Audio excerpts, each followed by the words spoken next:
அன்பானவர்களே, ஆண்டவர் இயேசு வானத்தை அண்ணாந்து பார்த்து தன் தந்தையை நோக்கி செய்த இறுதி ஜெபம். இங்கே எந்த இடத்திலும் அவருக்காக அவர் வேண்டவில்லை. மாறாக அவர் விட்டு செல்லக்கூடிய, தனக்கு பின் தன் பணியை செய்யக்கூடிய அனைவருக்குமாக மன்றாடுகின்றார்.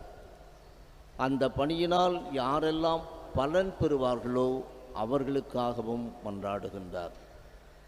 உணர்ச்சி ததும்ப அவர் உணர்ந்து ஜெபிக்கின்ற ஜெபம் நாமும் செய்கின்றோம். நமது ஜெபம் எப்படிப்பட்டதாக இருக்கிறது என்று எண்ணி பார்ப்போம். அவர் ஏதும் புத்தகத்தை வைத்துக்கொண்டு சொல்லவில்லை, மாறாக ஜெபமாலையை வைத்துக்கொண்டு சொல்லவில்லை, ஏதாவது ஒரு கருவிகளை வைத்துக்கொண்டு சொல்லவில்லை. மாறாக உள்ளத்து உணர்வுகளை, உள்ளத்து உண்மையான உணர்வுகளை அவர் வெளிப்படுத்தி ஜெபிக்கின்றார். ஒவ்வொரு வாக்கியத்தையும் திரும்ப திரும்ப திரும்ப படித்து, என் ஆண்டவர் இயேசு, என் நல்லாயனாகிய இயேசு என் மீது எப்படிப்பட்ட அக்கறை கொண்டிருக்கின்றார், என்னை அழைத்தவர் நான் எப்படிப்பட்ட பாதுகாப்பில் இருக்க வேண்டும் என்பதை அவர் தெளிவாக சொல்கின்றார். உலகம் பொல்லாதது என்று சொல்லிவிட்டு இந்த உலகத்திலிருந்து அவரை எடுத்துவிட வேண்டும், அவர்களை பணியாற்றுகின்றவர்களை எடுத்துவிட வேண்டும் என்று நான் மன்றாடவில்லை. நிறைய நேரத்திலே நமக்கு துன்பங்கள், வேதனைகள் தாங்க முடியாத நிலையிலே நன்றாக சிந்தித்து பார்த்தால், நாம் பணியாற்றுகின்ற இடத்திலே நமது சொந்தக்காரர்கள் இருக்கின்றார்களா, நமது உறவுகள் இருக்கின்றார்களா? ஆனால் உறவுகள் அல்லாத கிறிஸ்தவர்கள் என்ற ஒரே உறவில் இணைக்கப்பட்டவர்களாக, திருச்சபையின் மறையுடலில் இணைக்கப்பட்டவர்களாக இருக்கின்ற அங்கத்தினர்களுக்குத்தான் நாம் பணியாற்றி கொண்டிருக்கின்றோம். அவ்வாறு பணியாற்றுகின்ற போது துன்பங்கள், வேதனைகள் அடுக்கடுக்காக வரும். ஒரு சின்னப்பர் தான் அனுபவித்த துன்பங்களை எல்லாம் பட்டியலிடுவாரே, எங்கு சென்றாலும் இடர்கள், எல்லாராலும் இடர்கள், தன்னோடு இருப்பவர்களாலும் இடர்கள் என்று பட்டியலிடுவார். எனவே அப்படிப்பட்ட இடர்பாடுகள் இருந்தாலும் இந்த உலகிலிருந்து அவர்களை எடுத்துவிட வேண்டும் என்று நான் மன்றாடவில்லை. மாறாக தீயோனிடமிருந்து காத்தருள வேண்டும் என்றே மன்றாடுகின்றேன் என்று சொல்லுகின்றார். எவ்வளவு ஆறுதலான விடயம்! நம்மை சுற்றி ஒரு கோட்டையை அவர் கட்டிவிடுகின்றார். எப்படிப்பட்ட தீயவனாக இருந்தாலும் நம்மை தாக்க வருகின்ற போது அவருடைய மனசாட்சி சற்று அவரை தாக்கும், நிறுத்தும்.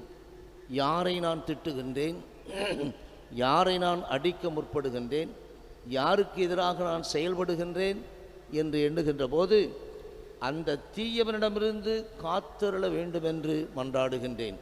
அந்த பாதுகாப்பில்தான் நமக்கு ஏராளமான நன்மைகள் விளையும். ஆனால் அதே நேரத்தில் அந்த பாதுகாப்பை பெற்றுக்கொள்ள வேண்டுமென்றால் நாம் நம்மை பற்றியும் சிந்திக்க வேண்டும். நான் யாருக்கு உரியவன்? நீர் என்னிடம் ஒப்படைத்தீர், அவர்கள் எனக்குரியவர்கள். எனக்குரியவர்கள் என்றால் உமக்கும் உரியவர்கள். எனவே அந்த உரிமையை கொடுக்கின்ற வாழ்க்கை நம்மிடம் இருக்க வேண்டும். நல்ல ஒரு குருவானவர், நல்ல ஒரு அருள் சகோதரி, நல்ல ஒரு கிறிஸ்தவன், நான் விரும்புகின்றவாறு வாழ்கின்ற தனி அழைப்பு பெற்றவர்கள் இவர்கள், தேர்ந்தெடுக்கப்பட்ட இவர்கள், அரச குல கூட்டம், இதையெல்லாம் நினைத்து நாம் வாழ்கின்ற போதுதான், அவர்களுக்கு அர்ப்பணிக்கப்பட்டவர்களாக இருக்கின்ற போது அவர் கோட்டை போல் இருந்து நம்மை காப்பார். அருமையான ஜெபம் மறுபடியும் வாசிக்க. நம் வாழ்க்கையில் ஏதாவது வேதனை வருகின்ற போது இயேசு எவ்வாறு நமக்காக ஜெபிப்பார்?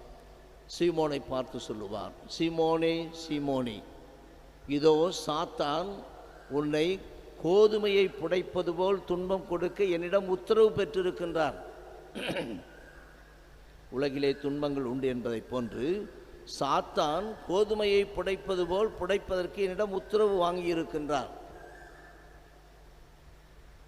ராயப்பர் எப்படிப்பட்ட வேதனைகளை அனுபவித்தார், இறுதியில் எப்படி அவர் சிலுவையில் அறையப்பட்டு இறந்தார் என்பதும் தெரியும்.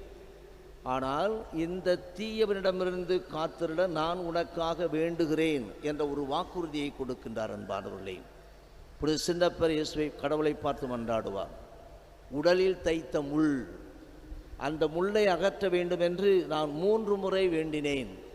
ஆனால் முள் அகற்றப்படவில்லை. ஆனால் இயேசு அங்கே என்ன சொல்லுவார்? என் அருள் உனக்கு போதும். கடவுள் அவரை பார்த்து என் அருள் உனக்கு போதும். எனவே துன்பம் இருக்கும், அந்த துன்பத்திலிருந்து உன்னை காப்பதற்கு என் அருள் இருக்க வேண்டும். அந்த அருளை பெற்றுக்கொள்வதற்கு அன்னை மரியாள் தூய்மையானவள். எனவே தான் அருள் நிறைந்தவளே வாழ்க வானதூதர் வாழ்த்துகின்றார், மனிதன் வாழ்த்தவில்லை. எனவே அந்த தூய்மையின் காரணமாக அருள் நம்மை காக்கிறது. யாரிடமிருந்து? தீயவனிடமிருந்து. அடுத்தபடியாக உண்மையினால் உமது வார்த்தையே உண்மை, உண்மையினால் அவர்களை உமக்கு அர்ப்பணமாக்கியறலும். உமது வார்த்தையே உண்மை. அந்த வார்த்தை உண்மையான வார்த்தை என்பதை நாம் சற்று சிந்தித்தால் எல்லா வார்த்தைகளும் உண்மையானது. வேதாகமத்தில் இருக்கின்ற அனைத்து வார்த்தைகளும் உண்மையானது. ஆனால் அதில் இன்று நமக்கு கொடுக்கப்பட்ட வார்த்தை மிக மிக உண்மையானது. என்னவென்றால், தலையிலே தண்ணீரை ஊற்றி, இதோ தந்தை மகன் தூய ஆவியின் பெயரால் நான் உன் பாவங்களை கழுவுகிறேன் என்று கிறிஸ்துவ பிள்ளையாக ஏற்றுக்கொள்ளப்பட்ட ஒவ்வொரு பிள்ளையும், ஒவ்வொரு வளர்ந்த கிறிஸ்தவரும் வயது முதிர்ச்சியிலே படுக்கையிலே படுத்து கடைசி நேரத்தில் கடைசி மூச்சை இழுத்து கொண்டிருக்கின்றவர்களும், இவர்களெல்லாம் யார்? கிறிஸ்துவின் விலை மதிக்கப்படாத மாசு மறுவற்ற இயேசுவின் இரத்தத்தினால் வாங்கப்பட்டவர்கள், மீட்கப்பட்டவர்கள்.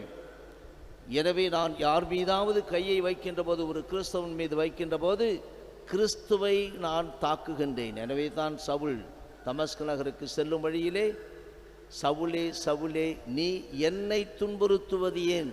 ஆண்டவரே நீர் யார்? நீ துன்புறுத்தும் கிறிஸ்தவன்தான் நான், தெளிவாக சொல்லிவிடுகின்றார்.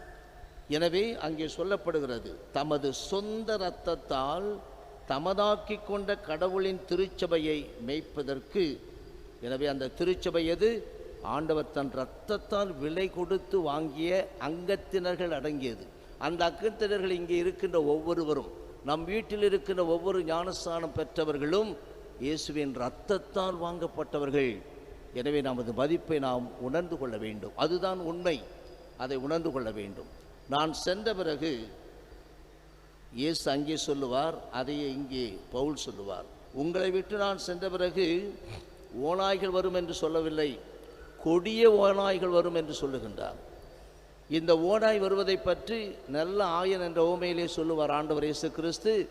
கூலிக்கு மேய்ப்பவன் ஓநாய் வருவதைக் கண்டு ஓடிவிடுவான். ஓநாய் வருவதைக் கண்டே ஓடிவிடுவான் என்றால், கொடிய ஓநாய் வரும்போது அவன் என்ன செய்வான்? இன்னும் வேகமாக ஓடிவிடுவான். ஆட்டுக்கு எது நடந்தா என்ன, நான் தப்பிச்சா போதும், இது நடக்கும் என்று தெளிவாக சின்னப்பர் சொல்லுகின்றார். எனவே நம்மிடையே ஓநாய்கள், கொடிய ஓநாய்கள் இதுவெல்லாம் இருக்கும். எது வந்து தாக்கினாலும் நான் காப்பது எது? கிறிஸ்துவின் இரத்தத்தால் மீட்கப்பட்ட மந்தை, அதை நான் காக்கின்றேன் என்ற ஒரு அடிப்படை உண்மையை உணர்கின்ற போது, என்னிடம் ஒப்படைக்கப்பட்டவர்கள் யார்? என் மனைவி, என் குடும்பம், என் குழுமம், என் சபை, என் பங்கு, என் மேற்றாசனம், இது எல்லாமே அங்கே வந்துவிடும். இதுவெல்லாம் ஒப்படைக்கப்பட்டதை காக்கின்ற போது, தீயவன் வந்து தாக்குகின்ற போது நீ ஓடிவிடும் ஒருவனா? ஓநாயை கண்டு ஓடிவிடும் ஒருவனா? அப்போது நீ கூலிக்கு மேய்ப்பவன். இந்த பணியை செய்தால் எனக்கு எவ்வளவு கிடைக்கும்? லஞ்சம் வாங்கி கொண்டு செய்கின்ற கேவலமான ஒரு பணியாக மாறிவிடும். அருட்பணி என்பது இந்த இப்படிப்பட்ட பணிக்கு சமமாகிவிடக்கூடாது. எனவே இன்றைய வாசகங்கள் எல்லாம் எல்லோருமே தனியாக அழைக்கப்பட்டவர்கள் மட்டுமல்ல, துறவரத்தார், இல்லறத்தார். ஏனென்றால் எல்லாரிடமே ஒப்படைக்கப்பட்டிருக்கின்றார்கள். என்னிடம் என் மனைவி, என் கணவர், என் பிள்ளைகள் ஒப்படைக்கப்பட்டிருக்கின்றார்கள். இதை உணர்கின்ற போது தான் நான் எப்படிப்பட்டவனாக இருக்க வேண்டும், எப்படிப்பட்டவனாக இருக்க வேண்டும். இந்த நல்ல சமாரியன் ஓமையிலே அடுத்தவனுக்கு அடுத்தவன் என்று சொல்லும். அதை வேகமாக சொன்னால் அடுத்தவனுக்கு வந்துடும். எனவே அந்த ஓமையும் அடுத்தவனை கெடுத்தவனாக அல்ல, அடுத்தவனை தூக்கிவிடும் நபராக இருக்க வேண்டும். மறுபடியும் படித்து பார்ப்போம். அமைதியாக, எல்லாம் லீவில் இருக்கிறோம். நல்லா படித்து தியானிப்போம். இந்த வாசகங்கள் இரண்டையும் நல்ல ஒரு தெளிவு கிடைக்கும். ஆமென்.